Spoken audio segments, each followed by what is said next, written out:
and let's talk about some events that are unfolding in our world, specifically Neil Young returning to Spotify and what's going on in Haiti, which is heartbreaking and tragic. And another really good example of, hey, watch out when political figures come to you and want to help you solve some problems. Sketch. I run the other way myself, but that's just a personal preference that I've developed over the years of seeing how they solve problems. First of all, let's talk about Neil Young returning to Spotify. And I found out about this through John Joseph's Instagram feed at John Joseph Discipline. Used to be John Joseph Cro-Mag, but unfortunately he lost his Instagram account because he was asking too many questions and speaking too much truth during the mess that went down in 2020 and 2021. Super awesome guy to be following. He does not pull any punches, my friend. And if you know him, you know that is true. I don't even listen to that kind of music, but that guy is super badass. My understanding, born and raised in New York, foster care, had a not so great childhood based on what I know about him. Lived in New York all the way until the bullshit got so extreme that he's like, hey, okay, peace out. I love this city and all that jazz, but he moved to Florida about a year ago, maybe, if I'm not mistaken. Again, you can follow him at John Joseph Discipline John Joseph Discipline on Instagram. And I'll tell you another reason I like him is this. He, of course, is in the music scene, was in the Cro-Mags. I think he's in another band called Blood Clot. He's even been on Joe Rogan podcast before.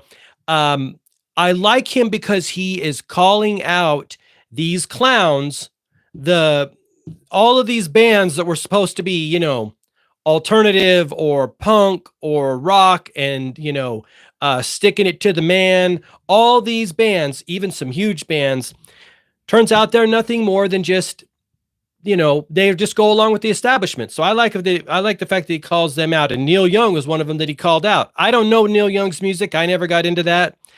But I do know when people are kissing the boots, licking the boots of the establishment. And I do know the establishment is sketch, to say the least. We have to be careful what we say on here. But Neil Young returns to Spotify after a 2-year boycott, right? Because he was mad that Joe Rogan was having people on to ask some questions.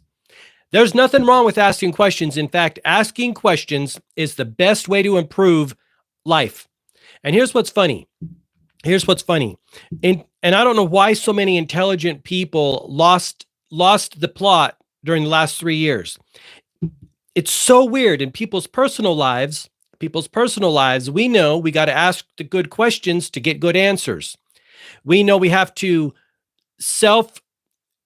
coach ourselves. We have to consult with ourselves. We have to really be on our A game so that we can win in life, right? But in the national scene, they're trying to make us not ask any questions. It's complete and total bullshit. See, it's flipped. Not being able to ask questions about VACCINES is super freaking dangerous, super dangerous, because you don't find problems. If you don't ask the proper questions, you're not going to find problems.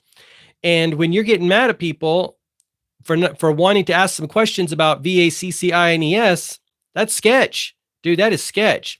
So he's returning, he said, because something to do with Apple and Amazon. I cannot just leave Apple and Amazon like I did Spotify because the music would have little streaming. But I'll tell you something. The reason I like this article and this information that Neil Young is returning to Spotify is it shows me that the people are winning. It's always been, in my mind, humanity versus the deep state and their puppets in government. That's how it is in my mind, 100%. People that thought for themselves, that said, oh, government, I know you. You're not my friend. You do not work for me because I don't give you $1 million donations to your campaign. And I don't, give you all these different kickbacks and cush jobs after you get out of the public arena. So I know you don't work for me. I'm not going to listen to you. And also people who didn't listen to them, they also know who the pharma companies are. They know that pharma are the worst offenders in the world based on fines levied from the Department of Justice. So when you don't want to question those people, yikes. I just think people who didn't want to question pharma, they don't know history. They don't know what pharma's up to. But anyway, what's his name, Neil Young coming back to Spotify is a win for humanity and for the United States for sure. People that are standing up. All right, let's talk briefly about the Haiti situation. Unless there's anything I need to add about this, I think that's about it. But again, I really see it as a win. Okay, so let's go back. Let's talk about this Haiti situation. Now, I don't know everything about Haiti at the moment. I'm going to probably be doing a deep dive and putting an article or a video up on the Hot Topics series for sure. But I'll tell you what I do know about Haiti. Haiti has had politicians trying to help them for a long time. And the most prominent of those politicians are the Clintons. And the Clintons, all of them sketch me out. But what is the body count at with the Clintons so far? What is it? 5, 6, 7? I have no freaking idea. The last person I knew that I heard about that was associated with the Clintons was Mark Middleton back in 2021, 22. I could be wrong. That's a sketchy story if you want to check that out. But the Clintons sketch me out, and wherever they go, wherever they get their little hands in, you want to watch real close what they do. But they've been helping Haiti. They've been helping Haiti for a long time. And it is not surprising to me at all that Haiti is experiencing these challenges, given the fact that you got a lot of corrupt. I don't know if they're corrupt. I don't have evidence of that. I just know that they're sketch. Let's put it that way. That they're sketch. But it's not surprising Haiti's having problems because you got politicians helping them, and you got a bunch of nonprofits helping them. And wherever those organizations go, you have problems. I feel for the people of Haiti because I think they've been exploited for many years. And also we have to be careful when we listen to, I'm on UN.org right now. We have to be careful when we read news stories from any of the major players, right? NPR, BBC, especially the UN.org. But there does appear to be a crisis in Haiti. And like I said, it's not surprising given the fact of how many politicians that had their fat little fingers in the pie in Haiti. This says, again, take it with a grain of salt. This says more than 8,400 people were victims of gang violence in Haiti last year. This is written in 2024, just a couple months ago, including killings, injuries, and kidnappings. A 122% increase over 2022, the UN Special Representative for the country told the UN Security Council on Thursday. Again, take it with a grain of salt, but it does seem like shit's going down over there. And I'll say this. This looks awful suspicious and awfully like what's happening with the mobs and the violence and the unchecked, crime that is happening in some of these blue states. I don't see much difference here, to be quite honest. This seems like it's pretty bad, but again, you have to kind of take it with a grain of salt. I've got one other here I want to share with you. This is an article talking about, this is on PulitzerCenter.org, and it's talking about Bill Clinton's track record in Haiti. And, he was accused of doing some shady deals. Of course, he says he wasn't.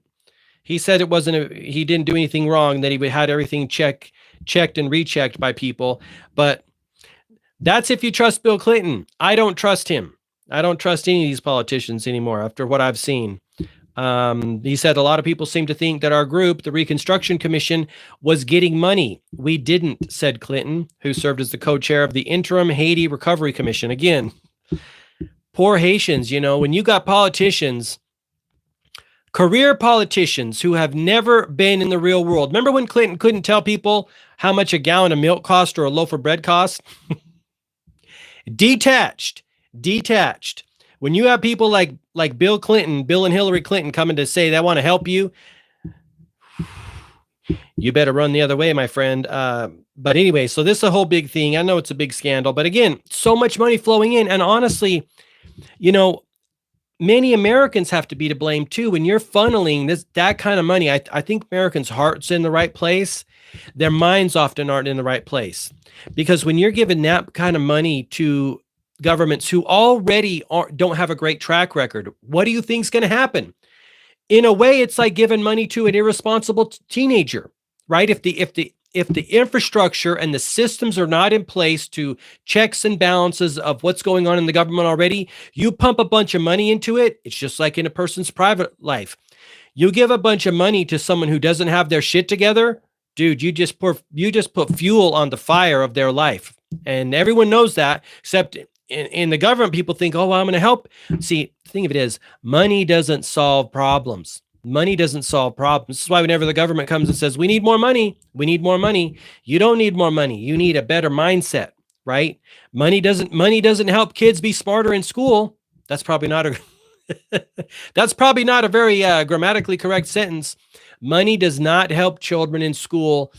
Quality teachers teaching real education, not woke BS, that helps kids in school. Money never solves the problem. Mindset, hard work, discipline, all those things that we know that don't cost a dime, right?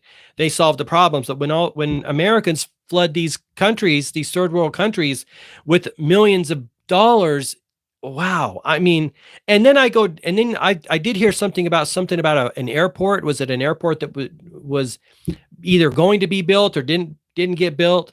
Look at this. The fact is that 10 years later, 10 years after the quake, there is no clear accounting of how much of the 13.3 billion that donors promised over 10 years remains uncollected. So maybe there's some uncollected stuff there too.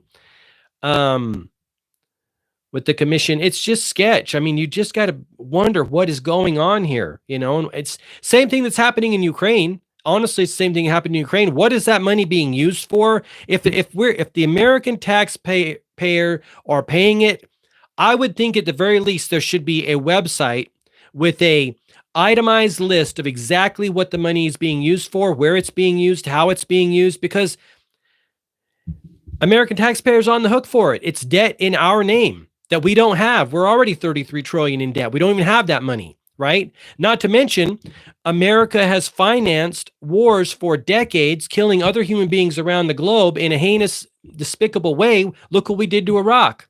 Look at how many innocent civilians were killed in Iraq. Look at what's going on in Gaza. I just don't understand why people still, it's our fault. It's our fault for listening to these corrupt politicians and these corrupt people around the country.